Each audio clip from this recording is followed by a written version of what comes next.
विद्यार्थ्यांनो सप्रेम नमस्कार. ज्ञानवंदन एज्युकेटर यूट्यूब चॅनलमध्ये सर्वप्रथम मी आपणा सर्वांचे स्वागत करतो. तर लक्षात घ्या, MPSC शासकीय आयुर्वेद महाविद्यालय प्राध्यापक याकरिता जर आपण फॉर्म भरला असेल तर ही एक्झाम लवकरच होणार आहेत. या एक्झाममध्ये जो तुम्हाला महाराष्ट्र नागरी सेवा रजा नियम 1981 आहे तो आपण नोट्सच्या माध्यमातून समजावून घेत आहोत. याआधी ऑलरेडी 3 व्हिडिओ आपण अपलोड केले आहेत. ते व्हिडिओ बघण्याकरिता आपण चॅनलच्या डिस्क्रिप्शनमध्ये प्लेलिस्ट दिले, त्याआधीचे सर्व व्हिडिओ बघून घ्या आणि आजच्या व्हिडिओला आपण आज सुरुवात करूया. त्यापूर्वी लक्षात घ्या, आपल्याला आयुर्वेद प्राध्यापक परीक्षा याकरिता जर मटेरियल पाहिजे असेल तर आपल्याकडे उपलब्ध आहेत. प्रशासकीय घटक, कामकाज व महाराष्ट्र नागरी सेवा नियम यावर नोट्स आणि MCQ आहेत. Current affairs related to medical education 400 MCQ आहेत. तसेच आयुष्य अपडेट्स यावर MCQ आणि नोट्स उपलब्ध आहेत. हे जे कंप्लीट मटेरियल आहे ते 1499 रुपयामध्ये भेटेल. परचेस करण्याकरिता आपण 93 56 25 60 34 यावर व्हॉट्सअप करा. तर आजच्या व्हिडिओतील पहिला टॉपिक आहे विशेष विकलांगता रजा. तर लक्षात घ्या, यामध्ये नियम 75 आहे हेतुस्पर्प झालेल्या इजेबद्दल. तर लक्षात घ्या, पहिल्या 120 दिवसांकरिता तुम्हाला अर्जित रजा वेतन इतकी भेटून जाईल. उरलेल्या कालावधीसाठी तुम्हाला अर्धवेतनी रजे इतकी. अर्जित रजा माहिती आहे तुम्हाला, जानेवारी आणि जुलै महिन्याला प्रत्येकी 15-15 ॲड होतात, म्हणजे प्रत्येक कॅलेंडर वर्षात 30. अर्धवेतनी रजा म्हणजे काय, प्रत्येक कॅलेंडर वर्षामध्ये 20, जानेवारीमध्ये 10 आणि जुलैमध्ये 10 ॲड होतात. स्वच्छेनुसार कर्मचारी आणखी जास्तीत जास्त 120 दिवसांच्या कालावधीसाठी अर्जित रजा वेतन घेऊ शकतो. अशा वेळी रजा अर्धवेतनी रजेच्या खाती खर्ची पडेल. त्यानंतर विशेष विकलांगता रजा अपघात झाला सपोज तर नियम 76 नुसार पदाच्या कर्तव्याचे योग्य पालन करताना त्याच्या परिणामी इजा झाल्यास विकलांगता ही पदाच्या कर्तव्याच्या परिणामी झाल्याच्या सक्षम प्राधिकरणाने व प्राधिकृत वैद्यकीय अधिकाऱ्याने प्रमाणित करणे आवश्यक आहे. म्हणजे यासाठी काय पाहिजे, तुम्हाला सर्टिफिकेशन असणं गरजेचं आहे. रजेच्या कालावधीत जास्तीत जास्त 24 महिन्यांपर्यंत तुम्ही ही रजा घेऊ शकता. रजा वेतन कसं असेल तर पहिल्या 120 दिवसांसाठी अर्जित रजा वेतन एवढी असेल. उरलेल्या कालावधीसाठी अर्धवेतनी रजा वेतना एवढी घेता येईल. म्हणजे पहिले 120 दिवस असेल तेव्हा काय जी पेड लीव असते त्याप्रमाणे भेटेल आणि उरलेला जो कालावधी असेल तो अर्धवेतनी रजा एवढा तुम्हाला भेटेल. त्यानंतर रुग्णालयीन रजा नियम 77. लक्षात घ्या, वर्ग 4चे कर्मचारी व यंत्रसामुग्री, स्फोटके द्रव्य, विषारी औषधे हाताळणारे वर्ग 3चे कर्मचारी यांनाच फक्त अनुज्ञा आहे रुग्णालयीन रजा. पदाचे कर्तव्य पार पाडताना जर काही झालं तर तुम्हाला ही रुग्णालयीन रजा भेटते. रजेचा कालावधी जास्तीत जास्त 28 महिने असतो. रजा वेतन कसं भेटेल तुम्हाला, पहिल्या 120 दिवसांसाठी अर्जित रजा वेतन एवढी भेटेल आणि उरलेल्या कालावधीसाठी अर्धवेतनी रजा वेतन एवढी भेटेल. कळालं, पहिले 120 दिवस बरोबर 4 महिन्यांकरिता तुम्हाला अर्जित रजा आणि उरलेले जेवढे असेल त्याकरता अर्धवेतनी रजा वेतन एवढी भेटेल. त्यानंतर क्षयरोग, कर्करोग, कुष्ठरोग, पक्षघात हे जर झालं तर रजा नियम 79 व परिशिष्ट 3 नुसार ही रजा मंजूर करण्यासंबंधीचे नियम परिशिष्ट 3 मध्ये नमूद करण्यात आले आहेत. नियम 1 आहे व्याप्ती. रोजंदारी अंशकालीन कर्मचारी वगळून सर्व कर्मचाऱ्यांना लागू आहेत. स्थायी सर्व सवलती अनुज्ञेय असतील. अस्थायी काय, 3 वर्षांची सेवा सवलती अनुज्ञेय. 1 ते 3 वर्ष सेवा झाली असेल तर आर्थिक व पूर्ण वेतनी क्षयरोग रजा जोडून भेटेल. 1 वर्षांपेक्षा कमी सेवा झाली असेल तर कोणतीही सवलत अनुज्ञेय नाही. इतर सवलती शासकीय इस्पितळातील मोफत उपचार सोडून. तर या पद्धतीने क्षयरोग, कर्करोगच्या संदर्भात तुम्हाला कळालं असेल. त्यानंतर रजा नियम 79 व परिशिष्ट 3 निलंबनाधीन कर्मचाऱ्यास वरीलप्रमाणे अनुज्ञेय असेल. रजेसाठी तपासणी कुठे होईल तुमची, मुंबई GT आणि JJ रुग्णालय या ठिकाणी तुमची विद्यार्थी मित्रांनो तपासणी होईल. अन्यत्र महाराष्ट्रात जिल्हा शल्य चिकित्सालय किंवा नजीकच्या शासकीय रुग्णालय आणि तपासणी खर्च आकारला जात नाही. बरोबर, तुम्हाला सर्टिफिकेशन करायचं असेल, तुम्हाला सर्टिफिकेशन प्रोड्यूस करून द्यायचं असेल तर तुम्ही या ठिकाणी जाऊन विद्यार्थी मित्रांनो करू शकता. त्यानंतर क्षयरोग रजा मंजुरी. लक्षात घ्या, प्रथम खात्यावर शिल्लक असलेली अर्जित रजा, तदनंतर 1 वर्षाच्या मर्यादेपर्यंत क्षयरोग रजा भेटेल. तदनंतर वैद्यकीय सल्ल्यानुसार असाधारण रजा भेटेल. सर्व प्रकारच्या रजांच्या कालावधीची मर्यादा 3 वर्षांची आहे. सपोज तुमच्या खात्यावर अर्जित रजा किती, सपोज आता 40 दिवस तुम्हाला भेटून जाईल. त्यानंतर 40 दिवसांच्या पुढे 1 वर्षांपर्यंत तुम्हाला क्षयरोग रजा भेटेल. बरोबर, तदनंतर त्याच्यानंतर परत आता 1 वर्ष आणि 40 दिवस झाले, त्यानंतर पुढील 3 वर्षातून ती वजा करा आणि उरलेला जो कालावधी असेल त्या कालावधीसाठी तुम्हाला असाधारण रजा भेटेल. असाधारण रजा आपण ऑलरेडी याच्या आधी बघितली आहे. त्यानंतर सक्षम अधिकारी कोण असेल तर प्रादेशिक अधिकारी, विभाग प्रमुख. रजेवर असताना उपचार, शासकीय खाजगी वैद्यकीय अधिकार, कामं रुजू होण्यासाठी वैद्यकीय तपासणी, वैद्यकीय मंडळाचे प्रमाणपत्र लागेल. आर्थिक सवलत, विशेष आहार खर्च, विशेष औषधांचा खर्च, आरोग्यधामाचा खर्च हा दिला जाईल. दुसऱ्या तिसऱ्या वेळी सवलती मंजूर करण्यास सक्षम प्राधिकारी, विभाग प्रमुख दुसऱ्यांदा आणि शासन तिसऱ्यांदा या ठिकाणी असणार आहे. त्यानंतर क्षयरोग रजा मंजुरी. पुनर्नियुक्ती. वैद्यकीय प्रमाणपत्राच्या आधारे नियुक्ती प्राधिकारी पुनर्नियुक्ती देऊ शकतात. प्रथम नियुक्तीच्या वेळी वैद्यकीय तपासणी झाली असल्यास पुनर्नियुक्तीच्या वेळी वैद्यकीय तपासणीची आवश्यकता नसते. पूर्वीच्या सेवा व वेतन संरक्षित केली जाते. ठीक आहे, तुमची पुनर्नियुक्ती झाली बरोबर. तुम्हाला सुरुवातीला सपोज तुम्ही त्याच्यातून आजारातून बरे झाले आणि परत जर जॉईन करायला गेले तर तुम्हाला या ठिकाणी हा जो नियम आहे तो लागू असेल. कर्करोग, कुष्ठरोग, पक्षघात झालेल्या शासकीय कर्मचाऱ्यांना क्षयरोग सवलती लागू आहेत.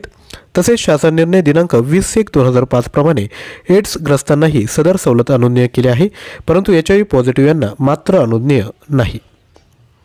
क्षयरोग सवलती 3 हयात मुला एवढ्या मर्यादेत असलेल्या कुटुंबाच्या कर्मचाऱ्यास अनुज्ञेय ठरतात. दिनांक 20/3/2005 पासून शासनाने छोट्या कुटुंबाची मर्यादा 2 हयात अपत्यांची संख्या विहित केली असल्याने या तारखेनंतर तिसरे अपत्य कुटुंबात वाढल्यास अशा कुटुंबातील कर्मचाऱ्यांना सदर सवलत मिळणार नाही. सेवानिवृत्त सवलती बंद होतात. रजा वेतन अर्जित रजेप्रमाणे या रजा काळात पूर्ण दराने वेतन अनुज्ञेय असेल. त्यानंतर अध्ययन रजा. कर्तव्य क्षेत्राशी संबंधित असलेल्या विषयातील उच्च शिक्षण पाठ्यक्रम भारतामध्ये किंवा भारताबाहेर पूर्ण करण्यासाठी तुम्हाला ही रजा भेटते. कमीत कमी 5 वर्षांची सेवा तुमची झाली पाहिजे. रजा संपल्यावर कामावर परत येणे आवश्यक आहेत. कमीत कमी 3 वर्ष सेवा करणं गरजेचं आहे. सपोज तुम्ही आता काय केलं की तुमचं BMS नंतर मेडिकल ऑफिसर झाले, 5 वर्ष काम केलं. 5 वर्षानंतर तुम्हाला जर परत PG करायला जायचं असेल तर तुम्हाला 5 वर्ष सेवा झाल्यानंतर तुम्ही जाऊ शकता. हक्क म्हणून ही रजा मागता येणार नाही. एकाच व्यक्तीला वारंवार मंजूर करता येत नाही. भारताबाहेरील अभ्यासक्रमासाठी अभ्यासक्रम भारतात उपलब्ध नसल्याने सक्षम प्राधिकाऱ्याचे प्रमाणपत्र आवश्यक असेल. अभ्यासक्रम प्रशिक्षण लोकहिताच्या दृष्टीने निश्चित लाभदायक असल्याचे सक्षम प्राधिकाऱ्याचे प्रमाणपत्र आवश्यक आहे. रजा कालावधी 12 ते 24 महिन्यापर्यंत तुम्ही ही रजा घेऊ शकता. त्यानंतर पुढे आहे अर्जित रजेचे रोखीकरण कशा पद्धतीने केलं जातं. नियम 65, 68 आणि 69. नियत वैमान, स्वेच्छा, रुग्णता, निवृत्ती आणि सेवेत असताना मृत्यू झाल्यास 300 दिवसांच्या मर्यादेपर्यंत रजा रोखीकरण म्हणजे काय, तुमच्या रजा शिल्लक आहे परंतु त्याचं तुम्हाला काय करायचं, आता रजेचे पैसे घ्यायचे म्हणजे रोखीकरण. राजीनामा दिल्यास शिल्लक रजेपैकी निम्मे जास्तीत जास्त शासन वित्त विभाग अधिसूचना 24/6/2016 अन्वये राजीनाम्यानंतर शिल्लक अर्जित रजेच्या निम्म्या रजेचे रोखीकरण अट काढून टाकली. रजा रोखीकरण नियम 65, 68, 69 सूत्र.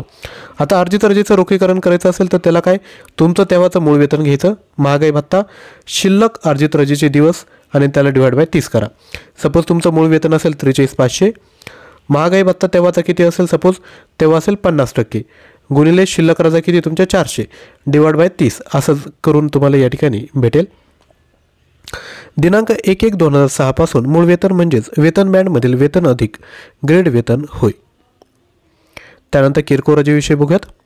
किरकोळ रजा ही जो आहे तो रजेचा प्रकार नाही, पूर्व परवानगी आवश्यक असते. कर्तव्य काळातून दिलेली तात्पुरती सुटे कॅलेंडर वर्षात 8 दिवसापर्यंत घेऊ शकतात. सार्वजनिक सुट्टी जोडून घेऊ शकतात, आधीमध्ये देखील घेता येईल. सार्वजनिक जोडून सतत 7 दिवसांपेक्षा जास्त काळ घेता येणार नाही. सेवा पुस्तकात नोंद घेतली जात नाही, स्वतंत्र नोंदवहीत हिशोब ठेवावा लागतो.